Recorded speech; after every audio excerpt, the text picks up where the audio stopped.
This 5-minute solution will show you how to fix unable to contact the FaceTime server error on iPhone.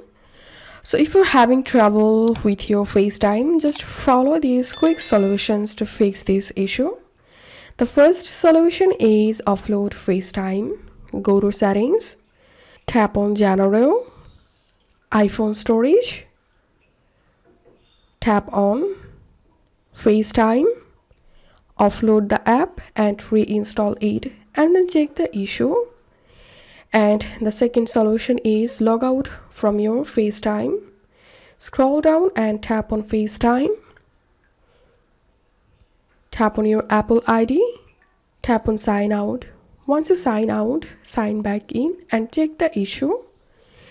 And if you're still having the same issue, check Apple system status. To do that, open your browser and type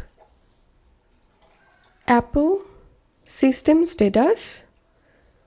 Open the first link, tap on this plus icon, and here search for FaceTime. If you see available next to FaceTime, it's mean FaceTime don't have any server issue. And if you see FaceTime unavailable, it's mean FaceTime having a server issues. In that case, you have to wait until it's fixed.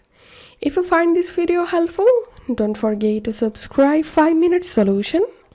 See you in the next video.